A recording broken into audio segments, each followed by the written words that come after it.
¿Qué tal? Buenas noches. Y a partir de una frase de la presidenta de esta semana, se puso un poco de moda analizar qué queda y qué no queda luego de 12 años de kirchnerismo, cuando se vaya en diciembre del 2015. Y creo que uno de los temas pendientes es qué sucede con las protestas callejeras, ¿no? Ahí el gobierno ha intentado diversas políticas durante estos años. Bueno, se ha puesto a veces muchos gendarmes para que no pueda haber protestas, se ha intentado que quede un carril libre, se ha intentado, bueno, despejar las rutas. Nunca le pudo encontrar la vuelta el kirchnerismo a esta situación que viene un poco, bueno, de lo que sucedió en 2001, la gente en la calle. Bueno, tomar la decisión de reprimir es una decisión demasiado fuerte para un gobierno hoy en día en la Argentina. Bueno, está la cuestión de cómo organizar esas protestas. Y un diputado del kirchnerismo, del Frente para la Victoria, Juan Manuel Pedrini, presentó un proyecto que generó mucha repercusión. Así que vamos a estar conversando con él de ese proyecto y luego vamos a tener la respuesta de uno de los diputados del Frente de Izquierda, Néstor Pitrola, que es los que se han manifestado más en contra, ¿no?, de la posibilidad de que se regulen las protestas sociales, las protestas en las calles de la Argentina. Así que vamos a la pausa y ya con nuestro primer invitado. Muy bien, ya que estamos con el diputado chaqueño de Frente para la Victoria, Juan Manuel Pedrini. ¿Qué tal? ¿Cómo va? Usted fue quien preparó el proyecto, que además firmaron otros diputados, Carlos Kunkel, Diana Conti, José María Díaz Bancalari, pero bueno, generó mucha repercusión, ¿no?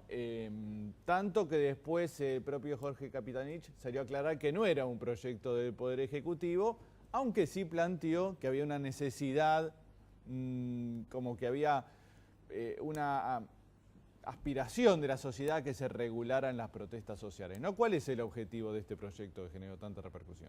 Bueno, como su título lo indica, es un proyecto de ley de convivencia en manifestaciones públicas. Tenemos dos derechos hoy contrapuestos. Por un lado, el derecho, ¿no es cierto?, a protestar, a peticionar a las autoridades, que se lo reconoce taxativamente en la ley, y por otro lado, el derecho de quienes no participan en la protesta a que no sean conculcados también derechos constitucionales que le corresponden, por ejemplo, el derecho a circular. Básicamente, bueno, uno de los puntos salientes del proyecto es que hay que presentar un pedido 48 horas antes de hacer una manifestación para que se obtenga un permiso, ¿no? Mire, estas son dos las cuestiones que generaron más ruido. Una, la que usted dice que hay que presentar un pedido. No, hay que hacer una notificación. Nadie tiene que autorizar la protesta. Una cosa es que te diga que alguien autoriza la protesta, y otra una simple notificación, que es lo que exige eso quiero dejar claro, no hay que pedir autorización. No hay que pedir permiso, sino notificar.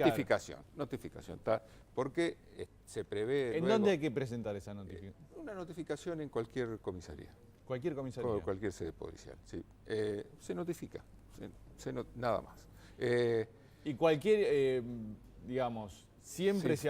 no hay que autorizar, o sea, cualquier protesta entonces es válida. Sí. Yo puedo decir, corto la calle por X motivo. No importa. Usted notifica, simplemente notifica. ¿Por qué? Porque está prevista la intervención de un mediador. Entonces ya en la notificación se solicita que esté el objeto de la protesta. Un mediador vendría a ser un funcionario público que se va a poner en contacto. Un funcionario civil, exactamente. Porque hoy usted tiene, yo creo que estamos en una mala situación. Ahí, si usted va a cualquier manifestación pública, se va a encontrar con quienes se manifiestan y, por otro lado, integrantes de fuerzas de seguridad. ¿Quién tendría que estar en el medio? Poniendo un límite a la fuerza de seguridad, regulando la situación y demás, un fiscal. Sí. Pero los fiscales, el Poder Judicial desertó de este tema. Yo sé que es un tema álgido, desertó el Poder Judicial. Lo que no puede Sí, ser... hemos visto más de una vez en las manifestaciones al secretario de Seguridad, Berni, pidiendo, bueno, ¿dónde está el fiscal? ¿Dónde está el juez? Como que no hay nadie. No hay nadie, no hay nadie. Entonces, lo que no podemos hacer es que también agreguemos la deserción del Poder Legislativo. Otra de las críticas a este proyecto que se hizo es que aumenta la criminalización de la protesta. No hay ninguna pena prevista en todo su articulado, no hay penas, lo que hay es hay una convivencia sobre cómo podríamos actuar Ahora, ¿qué pasa si yo no presento esto? Nada. Si yo no presento 48 horas antes el pedido y corto una calle. Nada. Ahí sí va a estar un mediador en el lugar. Hoy no hay nadie, hoy la mediación es con las propias fuerzas de seguridad. Entonces todo depende del buen tino de los manifestantes y de cómo actúe la policía o la gendarmería. Y de cómo actúa cualquier fuerza de seguridad en ese momento. No hay normas claras para nadie, absolutamente, ni para los terceros, que si usted habla yo hablo de manifestaciones, te hablo de la posibilidad de un corte, por eso me remito a su ejemplo. Sí. Bueno, también qué pasa con los que quedan sin poder circular, ¿no es cierto? Claro. Bueno, sí, hay una gran tendencia, después ya lo hablaremos con Pitrola, a que toda manifestación hoy en día se implique un corte de calle, ¿no? Sí, casi prácticamente no hay manifestación que no implique un corte de calle. Creo que se va tomando conciencia de a poco. Veo que algunos grupos que antes se manifestaban con cortes de calle, hoy lo hacen. El caso, por ejemplo, de algunos productores que se manifiestan su disconformidad con alguna política y se manifiestan al costado de la calle. Hubo grupos de productores en el último paro general, que incluyó 40 piquetes, que no cortaron en las rutas en la zona de Rosario, pero se manifestaron a los costados de la Pedrini, misma. ¿usted por qué hizo este proyecto? ¿Se lo pidieron desde el gobierno o recogió el discurso de Cristina de 1 de marzo en la Asamblea Legislativa, donde planteó la necesidad de regular las protestas? Yo creo que hay recogí el pedido de Cristina, influyó sin lugar a dudas, pero también tiene que ver, yo creo que es un hecho social relevante. La protesta en Argentina hace 2 décadas que es un fenómeno muy enraizado. Uno ve los cortes de calle en la capital, pero si va a las provincias, la situación es la misma. A veces llegamos a casos extremos de chicos de un secundario que en desacuerdo con decisiones de sus directivos cortan la calle. O sea, hay una suerte de banalización también de la protesta que trasciende totalmente a lo que hacen los movimientos sociales o algunos grupos políticos, como fue el último paro. ¿Hay algún problema? Primero cortamos, después vemos. Bueno, entonces eso también sucede, particularmente en el interior de la provincia. Y por cuestiones que afectan las 3 esferas de gobierno, ¿no? Demandas municipales, provinciales o nacionales, cualquier cosa. Hay como una generalización. Hay una generalización. Le digo esto, lo otro que quería decirle. Bueno, hoy yo creo que hay que el tema está. Lo que queremos justamente con esta ley es descriminalizar la protesta. Descriminalizar. Exacto. Hoy la protesta está criminalizada por el 194 del Código Penal, que es lo que se aplica, o muchos sectores piden que se aplique el 194 del Código Penal, que prevé, por ejemplo, para los cortes de calle, penas de 6 a 2 años. Ajá. Bueno, esto es lo que queremos sacarlo del Código Penal, porque la protesta, para nosotros, por las características que tiene en Argentina, fundamentalmente su enraizamiento en nuestra cultura política, merece un tratamiento legislativo por fuera del Código Penal. Pero por eso está el reconocimiento de la protesta, que no se prevé en sanciones. No se prevé en sanciones. Ahora, sí se prevé, eso también es cierto, porque el Estado no puede renunciar a la fuerza pública, el uso de la fuerza pública bajo determinadas condiciones. Que a eso apuntaba, porque el proyecto recibió algunas críticas, incluso desde el propio oficialismo. Luis Delía, por ejemplo, dijo que deberían habernos convocado para tener un debate. Desde el CEL también se lo planteó como un retroceso respecto a los estándares sobre la protesta social. Estoy leyendo la declaración que hizo el CELS, el organismo que preside Horacio Berbisky. Lo que hay un cuestionamiento a propósito de que el proyecto plantea manifestación legítima e ilegítima, ¿no? Eso fue lo que por ahí generó cierto, bueno, estas reacciones. Pero fíjese que si se lee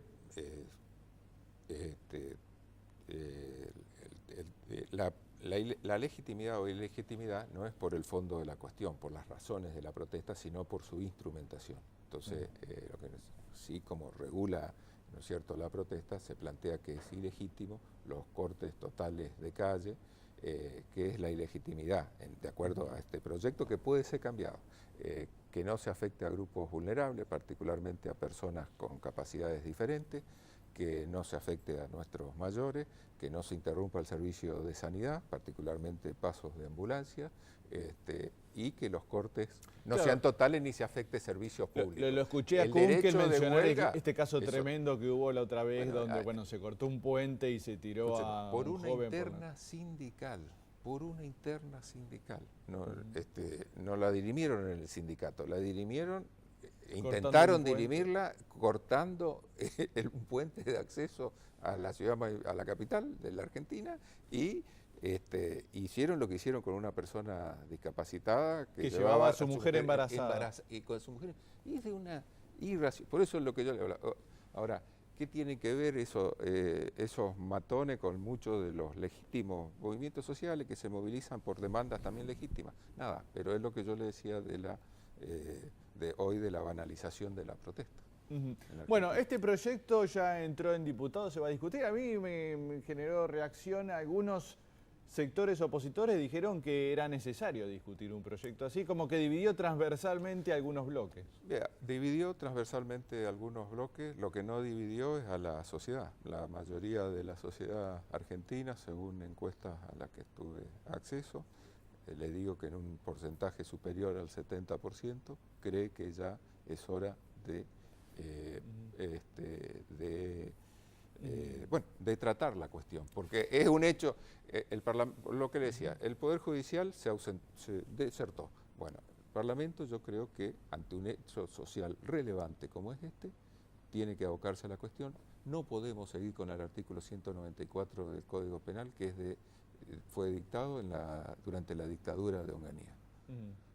Y que no fue para estos casos que tenemos en Argentina de cortes y cosas. Esto es una situación generada hace 2 décadas ya, en los 90, donde se comienza con esta modalidad del corte como forma de protesta. Yo coincido, Pedrini, que hay que presentar, por lo menos empezar esta discusión. El Estado no puede desertar de esta situación, ¿no? En algún momento hay que buscar una regulación. No sabemos si esta será otra, pero bueno, usted presentó el proyecto, se inició la discusión. Que está abierto al enriquecimiento del mismo y a las modificaciones que sean necesarias. Bueno, muchas gracias por estar aquí y ahora veremos qué nos dice Pitrola a propósito de este proyecto. Muchas gracias. Gracias. Espere un segundito ahí. Muy bien, y estamos con Néstor Pitrola del Frente de Izquierda y los Trabajadores, que bueno, fue, me parece, la fuerza política que más tenazmente se ha mostrado en público en contra de este proyecto, ¿no? ¿Por qué? Sí, mira, el Partido Obrero, el Frente de Izquierda, consideran un tema muy grave esto. Todas las clases sociales populares se han movilizado profundamente, ampliamente en los últimos 10 años, y esto es un proyecto anti-manifestación popular, que no se confunda. Toda manifestación tiene que ir a pedir permiso 48 horas antes, y el artículo 5º, contrariamente a lo que se dijo acá, establece que deberá ser declarada legítima o ilegítima la manifestación. Y hay algo muy serio, no tiene que ver con que corte carril o no carriles. Uno de los incisos de este artículo de la legitimidad dice que será ilegítima toda manifestación que colisione con cualquier figura del Código Penal. Esto es muy profundo, porque en la justicia hay jurisprudencia de prioridad de derechos. una manifestación de enfermeros que le hacen un piquete a Cristina el otro día porque hace un mes que están de huelga, o la gente que corta porque no tiene luz, como ocurrió en Cañuelas hace una semana y acá hubo 40 piquetes por noche durante todo el mes de enero. Están reclamando el derecho a tener agua, a tener luz, a un salario alimentario, a una jubilación que no alcanza, lo que fuera, derechos prioritarios y fundamentales, a un puesto de trabajo. Cierran una fábrica. Acá Pedrini acaba de decir que no era un pedido de permiso, sino solamente una notificación. Bueno, es una mentira.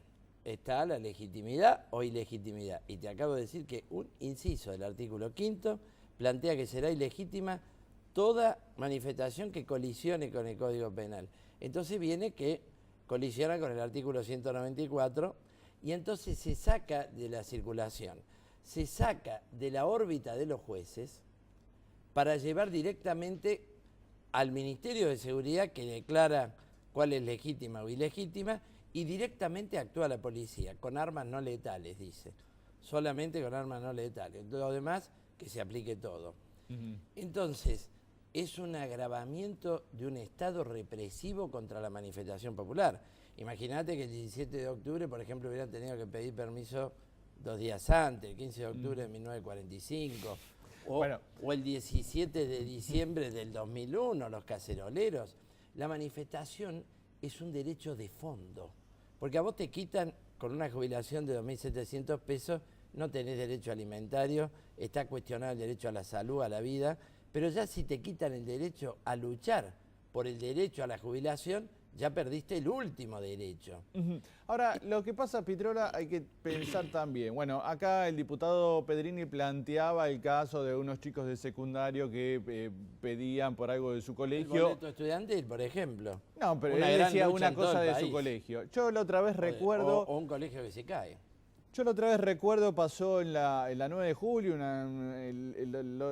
hace unos meses a la noche, que estaban quemando unas gomas ahí cerca del obelisco y nadie sabía qué era lo que estaba pasando, estaban cortando toda la 9 de julio. Y resulta que después plantearon que era un caso policial que había ocurrido en Quilmes hacía 2 años y decían que no había habido justicia. Y entonces estaban cortando la 9 de julio miles de personas que querían ir a su casa en ese momento por un caso policial que había ocurrido hace unos años. No se está, a veces... Llega un momento que da la sensación de que cualquiera puede cortar la calle por cualquier motivo. Te digo una cosa, se buscan casos extremos, como este de la patota del SUPA, un sindicato que de la burocracia sindical, ahora puede estar opositora o puede ser oficialista, no sé, patotas, que hicieron lo que hicieron. En este país ha habido, ¿cuántos piquetes? 10.000, 20.000, 50.000, 150.000 en los últimos 10 años. La gente que manifiesta siempre dejó pasar una ambulancia, jamás agrede a nadie, porque están defendiendo ellos derechos populares. Y después la clase social que hoy le toca ir a laburar y se encuentra de pronto con una manifestación, hace una manifestación otro día por otra cosa. Son temas muy de fondos. Acá hay un Estado que está buscando la faceta represiva y viene de atrás. Ley antiterrorista. Proyecto X de espionaje popular por el cual hay miles de procesados filmados en las manifestaciones. Es decir, que viene toda una línea de criminalización, el vuelco de la gendarmería al control social interno, la tenaz defensa de Milani. Yo le digo al CELS, criticaron la ley antiterrorista, criticaron a Milani al frente de un ejército volcado a operaciones internas y ahora critican esta ley antimanifestación. Creo que tienen que ir sacando un balance de a dónde va el gobierno. Y se lo digo a toda la base kirchnerista, progresista, a toda la juventud, a todos los movimientos populares que tenemos que cerrar fila para no dejar pasar esto. Este es un aspecto clave del problema, porque el gobierno está negociando ya con el FMI. No, bueno, ayer se aprobó el escandaloso, hoy a la madrugada, ayer a la madrugada, el escandaloso pacto con Repsol para indemnizar a los vaciadores. Y vamos con los fondos buitre, vamos con el Club de París, volvemos al Fondo Monetario, devaluación, tarifazos, hay un ajuste en marcha. ¿Cómo desprender esta ley antimanifestación, en un año que ya tiene grandes conmociones sociales? Como un paro de 13 o 14 millones de personas, las grandes huelgas docentes. Ahora le hago alguna preguntita sobre YPF, pero quería un poco terminar de redondear el tema de las protestas. ¿A usted le parece que no tiene que haber entonces ningún tipo de regulación sobre las manifestaciones callejeras ni las protestas sociales? Lógico, es un derecho constitucional pleno, el de la movilización popular. porque ya tenemos una democracia donde priman los grupos económicos, los funcionarios no son revocables, los jueces no son elegibles, la policía son cúpulas corruptas que amparan el delito organizado, usan el método del gatillo fácil y son los encargados de la seguridad.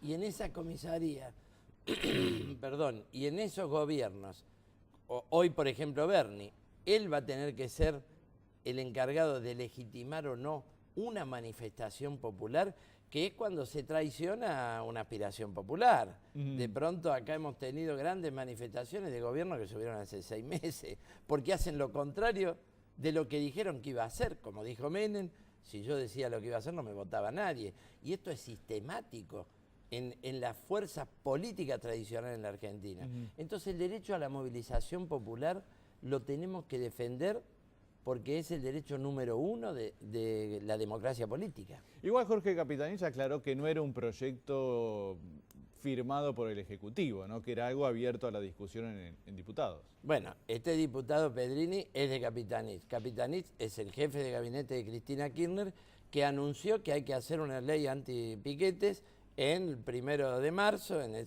discurso de apertura legislativa. Si no es una vaca, hace mu, tiene 4 patas, ¿no? Es muy parecido. Vamos a lo que sucedió esta semana entonces a propósito de, bueno, lo que se aprobó en diputados, que es la indemnización a Repsol, ¿no? Algo que el gobierno, bueno, primero había planteado, seguramente no de esta magnitud, ¿no? Alrededor de 5.000 millones de dólares que lo hay que pagarle a Repsol. Bueno, son 6.500 de entrada porque por las garantías emiten 6.500. Hay 500 que se le olvidaron a Kicillof, son 6.500. Con intereses, 11.000 y pico de millones de dólares de deuda, el 80% de lo cual se va a pagar en los próximos 10 años. Eso es lo que aprobó el Congreso bajo extorsión, porque este pacto, que es un verdadero estatuto del coloniaje, como decía Jauretsch, ya está aprobado por el directorio de Repsol cuando llega al Congreso, ¿no? Es decir, que se ha aprobado una indemnización a los vaciadores de YPF.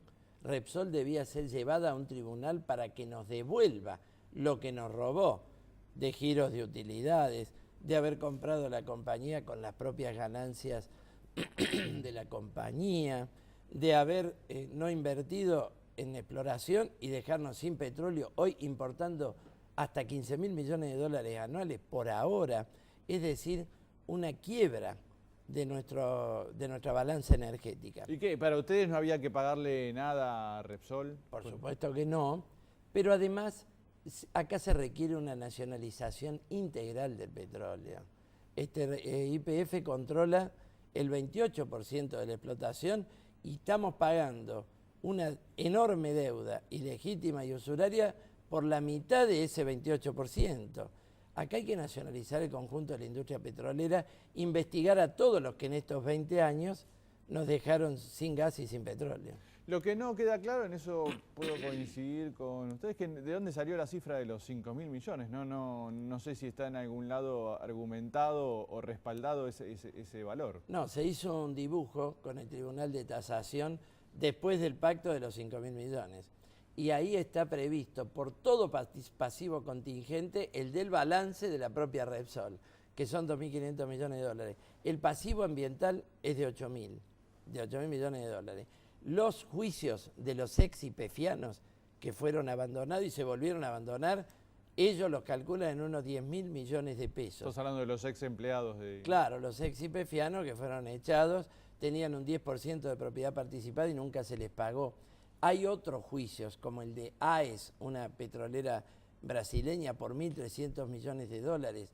Hay pasivos ocultos de las 30 empresas que controla YPF. Esto es una caja de Pandora y nos hacemos cargo de todo el muerto de las deudas que deja Repsol. Muy bien, Néstor Pitrola, muchas gracias por estar aquí. Nosotros nos despedimos. Chau, hasta el viernes que viene. Gracias a ustedes.